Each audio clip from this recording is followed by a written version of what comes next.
Menteri Energi dan Sumber Daya Mineral Bahlil Lahadalia secara resmi menawarkan 18 proyek hilirisasi dengan nilai investasi sebesar 618,13 triliun rupiah ke Danantara. Investasi hilirisasi tersebut mulai dari hilirisasi mineral dan batu bara, hilirisasi pertanian, kelautan dan perikanan, hilirisasi transisi energi hingga hilirisasi ketahanan energi. Menteri Energi dan Sumber Daya Mineral Bahlil Lahadalia secara resmi menyerahkan dokumen prastudi kelayakan proyek prioritas hilirisasi dan ketahanan energi nasional kepada Chief Executive Officer atau CEO Danantara, Rosan Roslani. Dalam dokumen prastudi tersebut memuat 18 proyek hilirisasi dengan nilai investasi sebesar 618,13 triliun rupiah.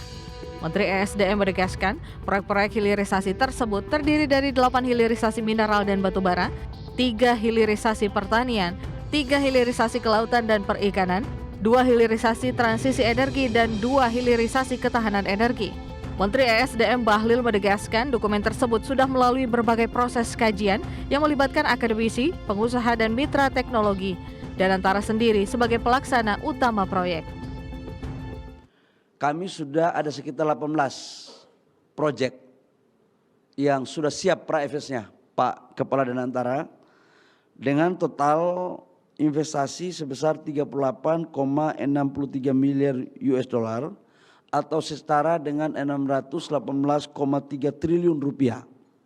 Ini di luar ekosistem baterai mobil khusus yang kita akan bangun sesuai dengan arahan Bapak Presiden dalam Ratas.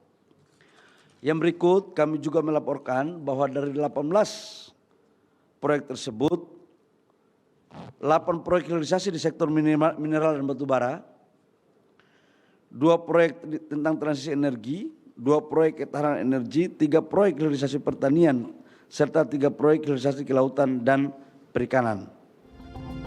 Bahlil menambahkan bahwa 18 proyek tersebut dinilai sebagai salah satu sumber pendapatan dan pertumbuhan ekonomi nasional. Bahkan diproyeksikan mampu menciptakan lapangan pekerjaan hingga 300.000. Dan sebagian proyek yang ditawarkan ke Danantara ini sudah siap dijalankan dalam waktu dekat. Jakarta, Tim Liputan, IDX Channel.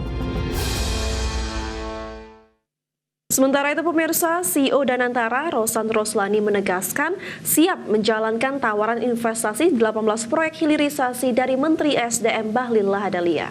18 proyek hilirisasi senilai 618,13 triliun rupiah yang ditawarkan, di antaranya terdiri dari proyek hilirisasi mineral dan batu bara, pertanian, kelautan dan perikanan, hilirisasi transisi energi, serta ketahanan energi. CEO Danantara optimistis bisa memulai proyek hilirisasi di tahun ini yang diperkirakan bisa meningkatkan lapangan kerja secara bersamaan. Sementara itu dalam catatannya, realisasi investasi Indonesia pada semester 1 2025 tercatat mencapai 950 triliun rupiah. Dari total investasi tersebut, 30%-nya disumbangkan oleh investasi di sektor hilirisasi. Dari total 18 proyek yang kurang lebih nilainya 618 triliun itu akan menghasilkan lapangan pekerjaan lebih dari 270.000 orang.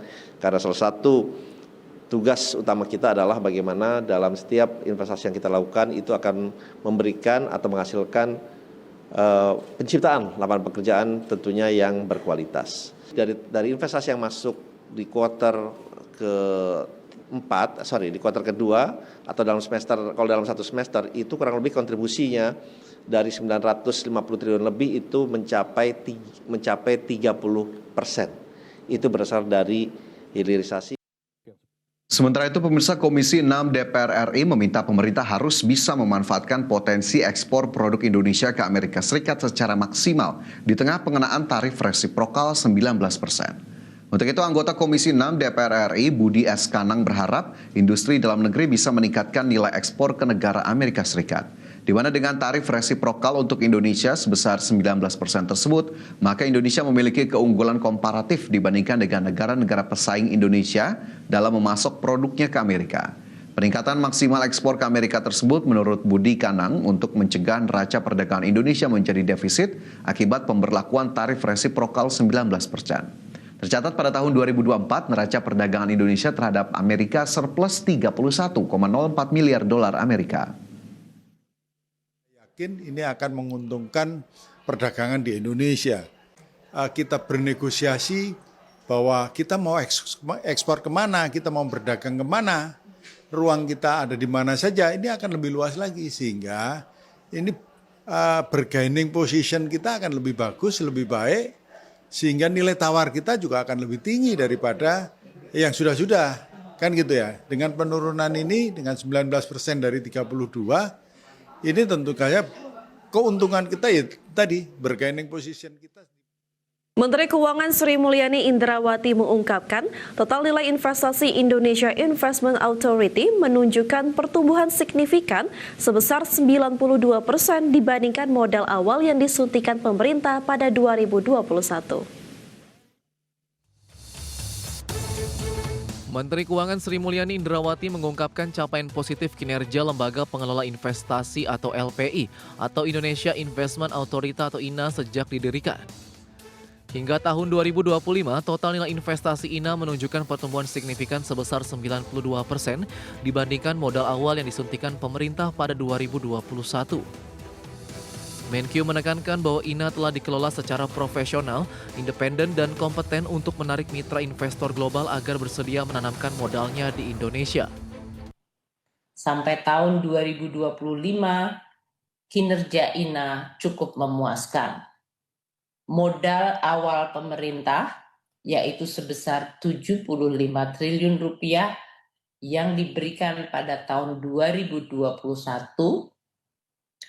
memiliki pertumbuhan nilai investasi INA yang dinilai berdasarkan total asset under management atau AUM bersama dengan co-investor tumbuh sebesar 92% mencapai 144,3 triliun rupiah. Menkyu menambahkan keberhasilan tersebut tidak lepas dari manajemen INA yang terdiri atas para profesional dengan rekam jejak kuat di dunia investasi global. Tata kelola yang diusung juga disebut mengikuti praktik terbaik internasional dan bebas dari kepentingan politik. Tim Liputan IDX Channel. Ya pemirsa, Deputi Eksplorasi Pengembangan dan Manajemen Wilayah Kerja SKK Migas, Riki Rahmat Firdaus memastikan bahwa perusahaan migas asal Rusia, Zarubezhnev, tetap melanjutkan investasinya di hulu migas Republik Indonesia, yakni Blok Tuna. Namun sebaliknya, Harbour Energy atau perusahaan migas asal Inggris yang merupakan mitra sekaligus operator dari wilayah kerja yang berada di Laut Natuna Utara tersebut justru memutuskan mundur dari proyek tersebut. Riki mengungkapkan keputusan perusahaan asal Inggris tersebut didorong oleh kebijakan sanksi dari Amerika Serikat terhadap perusahaan asal Rusia. Meski demikian, pihaknya tetap mengupayakan agar proyek Blok Tuna dapat berproduksi sesuai jadwal yang telah ditetapkan. SKK Migas tengah mencari operator baru pengganti Harbour untuk melanjutkan tahapan front-end engineering design guna mengejar target produksi. Kedepan kita masih sangat berharap ada tambahan persetujuan pengembangan lanjut. Saat ini sedang digodok supaya bisa selesai. Kita catat ada Kerendan, ada Ceor Area B, ada tadi yang temuan di Bungin ya, Bungin Bungkal Rayun, itu juga kami harapkan bisa langsung memberikan kontribusi di tahun ini, serta POD Sambar dari wilayah kerja koridor. Jadi Bapak dan Ibu, dari sisi cadangan maupun pengembangan lapangan, tabungan kita untuk masa 2026 sampai 2029 masih cukup banyak dan tentunya ini perlu segera direalisasikan melalui kegiatan eksploitasi.